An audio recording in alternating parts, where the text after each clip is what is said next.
Priatelia, vítam vás pri ďalšej časti nášho glagolenia v relácii Moja slobodná voľba. V predchádzajúcich vysielaniach sme hovorili o identite človeka, o jeho životnom princípe ja som, o pamäti roda a o tom, čo znamená patriť k národu, ktorý si ctí svoje korene. Dnes v tejto niti pokračujeme, pretože ak sa ako jednotlivci neprihlásime k svojej identite, ak si nepostavíme hranicu ja som, ak nevieme, kým sme, potom za nás rozhodnú tí, ktorí sa toho ochotne ujmú. A tak sa dnes chcem spýtať nášho hostia, drahý Ivan Ivanovič, aký je tvoj duchovný a profesionálny pohľad na súčasný stav našej identity? Prečo je podľa teba práve teraz tak dôležité hovoriť o identite človeka, roda a národa? Drahá Zuzana, ďakujem za otázku.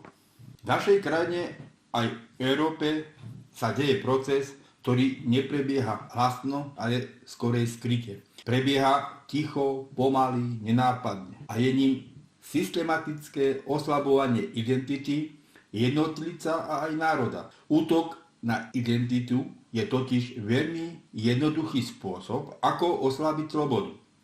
Keď človek nevie, kým je, môžeš ho viesť kamkoľvek. Keď národ stratí pamäť, môžeš mu povedať čokoľvek. A keď rod stratí svoje miesto, zanikne jeho sila. Identita človeka nie je len politická téma, je to aj duchovná téma. Je to vnútorné ukotvenie vedomia ja som. A z tohto vedomia vyrastá právo na sebaurčenie, keď si uvedomím, že som človek, suverén, že mám svoje vrodené práva, potom žiadna vonkajšia moc nemá oprávnenie určovať, ako mám žiť, čo si mám myslieť, čo mám cítiť, koho mám poslúchať. Preto súhlasím s tým, čo si povedala v úvode. Ak sa človek neprihlási k svojej identite, urobí to niekto iný namiesto neho. A toto, drahí človekovia, je dnes najväčšie riziko. O toto sa dneska hrá. O pozornosť človeka. Ivan Ivanovič, mnohí ľudia cítia, že svet sa mení. Cítia tlak systému, ktorý sa snaží rozhodovať za nich.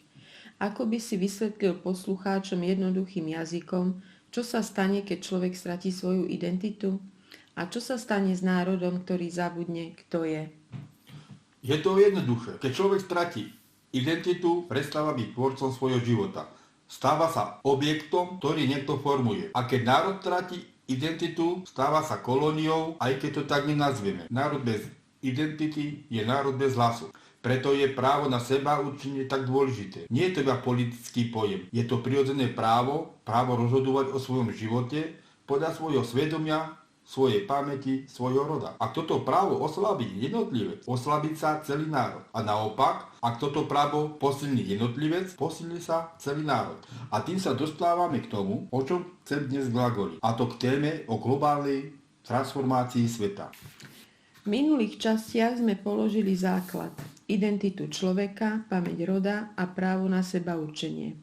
Dnes sa pozrieme na dokument, ktorý výrazne ovplyvňuje smerovanie sveta. Agenda 2030. Ale pozor, nerobíme politické vysielanie, tvoríme duchovné a vedomé vysielanie. Preto sa pýtame, čo Agenda 2030 znamená pre identitu človeka, pre slobodu jeho rozhodovania, pre suverenitu nášho národa? A preto, Ivan Ivanovič, moja otázka znie, môžeš našim poslucháčom v krátkosti vysvetliť, čo je Agenda 2030, ako sa dotýka života bežného človeka?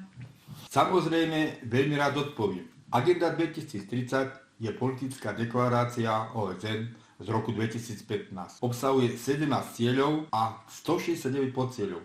Na papieri to vyzerá krásne. Je to súbor pekných slov. Chudoba, rovnosť, klíma, rozvoj. Ale každý, kto nie je naivný, dnes vidí, že moderný svet nefunguje podľa pekných slov, ale podľa mocenských záujmov. Inými slovami, národná politika sa postupne nahrádza riadením, ktoré prichádza zvonka. Nie od volených zástupcov jednotlivých štátov, ale od nadnárodných štruktúr, ktoré nie sú priamo zodpovedné občanom. Toto nehovorím ako konšpiráciu. Toto je realita fungovania moderného sveta, kde o smerovaní rozvoju finančných, klimatických politík rozhodujú veľké finančné inštitúcie, globálne korporácie, nadnárodné organizácie a rôzne poradné skupiny, ktoré spolupracujú na strategických tajných cieľoch, ale nenesú demokratickú zodpovednosť pred jednotlivými štátmi. Znova opakujem, to nie je konšpirácia, to je podstata samotného dokumentu Agenda 2030. Podobné procesy vidíme v celej Európe. Moc sa presúva do rúk nadnárodných inštitúcií, globálnych finančných centier, korporácií, ktoré sú bohatšie ako štáty a poradných skupín, ktoré nikto neboli. Toto je dnešná realita, ktorú vidí každý, kto má oči otvorené. V západnom modeli budúceho sveta sa rozhoduje nie v parlamentoch, ale v štruktúrach, ktoré sa nikomu z občanov nezodpovedajú, nepodávajú účty, nikto ich nemá právo kontrolovať a pritom určujú smer pre celé kontinenty.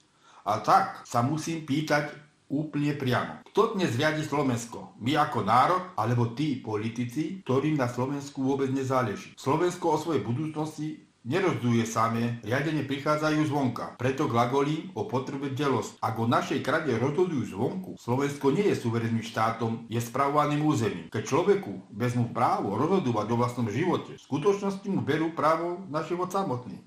Človek stráca svoju dušu, zostane len telo, ktoré vykonáva príkazy. A telo bez duše je živé len navonok. V skutočnosti je to forma otroctva. Slepota v tejto dobe už nie je nevinná. Je to forma súhlasu. Je to o tom, aby sa každý človek prebudil a pochopil, čo sa deje s jeho slobodou, jeho právami, jeho rodinou, jeho vlastou. Preto hovorím priamo. Ak nebudeme bdeli, rozhodnú za nás iní. Ak nebudeme stáť v identite, definujú nás oni. Ak nebudeme držať suverenitu, stratíme ju bez výstrelu. A to si národ, ktorý prežil toľko, už nesmie dovoliť. Ivan Ivanovič, čo konkrétne robí zo Slovenska súčasť tejto agendy? Kto za nás prijal tieto záväzky? Slovensko sa pripojilo k agende 2030 v roku 2015. Vlády v roku 2018 a 2021 prijali uznesenia, ktoré túto agendu zavedí do slovenskej stratégie Slovensko 2030. To znamená, že dokument OSN sa stal základným pre národné plánovanie.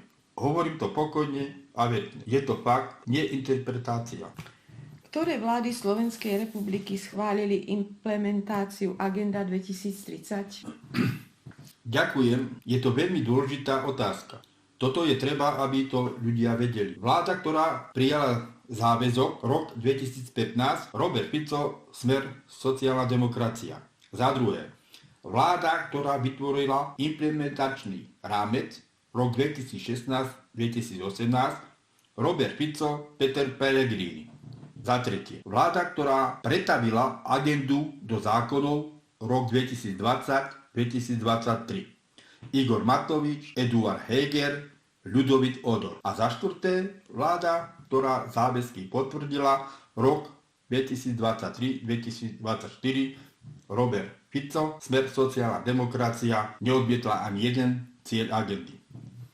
Ako teda Agenda 2030 súvisí s identitou človeka a právom na seba určenie? Kde je to spojenie, ktoré si mnohí ani neuvedomujú? Spojenie je tu veľmi jasné. Každá centralizovaná agenda, nech je akokoľvek prezentovaná, ako dobre mienená, má moc presúvať rozhodovanie z rúk človeka do rúk systému. Ak o mojom živote rozhoduje štát, moja suverenita slabne. Ak o mojom živote rozhoduje nadnárodná štruktúra, moja suverenita slabne ešte viacej. Ak stratím možnosť rozhodovať, strácam právo na seba určenie. A tu je celá pointa. Agenda 2030 môže mať dopad na človeka iba tam, kde je oslabená identita, oslabený rod, oslabený národ. Silný človek, žijúci ja som, nie je ľahko ovplyvniteľný. Silný národ, stojaci na pamäti roda a kultúre, nepodlieha tlaku zvonka. Preto vám glagolím, kľúčom k prebudeniu identity je prihlásenie sa ja som, živý človek, suverén. Ďakujeme ti, Ivan Ivanovič. Drahí priatelia, dnes sme spolu otvorili tému, ktorá sa dotýka samotného jadra nášho života, a to ako plazivo a skryte prebieha systematické oslabovanie identity jednotlivca aj národa. Útok na identitu je totiž najjednoduchší spôsob, ako oslabiť slobodu. Glagolili sme, ako cudzie mocnosti rozhodujú o našej budúcnosti. V tomto čase je veľmi ľahké zaspať, veľmi ľahké veriť, že niekto iný to vyrieši, že niekto iný nás ochráni. Ale pravda je jednoduchá a zároveň náročná. Nikto nás neochráni, ak sa nepostavíme sami. Vidíme, že svet sa mení. Vidíme, ako tlak zvonku silnie. Vidíme, ako sa krok po kroku oslabuje hlas človeka, hlas rodiny, hlas národa. Ale zároveň vidíme aj to, že v človeku sa prebúza niečo staré a zároveň večné. Pravda, pamäť, svedomie, duch roda. A práve to je sila, ktorej sa žiadna agenda nevyrovná. Drahí priatelia, národ nezachránia zákony ani vlády, ani deklarácie. Národ zachráni prebudený človek, ktorý vie, kým je, ktorý stojí v jasom, ktorý cíti zodpovednosť svojmu rodu a k tejto zemi. A preto vás prosím, nie zo strachu, ale z lásky k budúcnosti. Buďte bdelí, buďte pravdiví, buďte pevní svojej identite. Lebo v momente človek, keď povie ja som a ja rozhodujem, v tom momente sa všetky zvonku prichádzajúce tlaky rozpúšťajú. Systém môže riadiť tých, ktorí nevedia, kým sú, ale nemá moc nad tým, kto si uvedomí vlastnú hodnotu. A tak vám želám, drahí priatelia, aby dnešné glagolenie vo vás zobudilo tú najhlbšiu silu človeka, ktorý žije slobodne, nie z povinnosti, ale z vedomia, že sloboda je jeho prirodzený stav. Sláva človekom, sláva rodu, sláva národu. Večná sláva.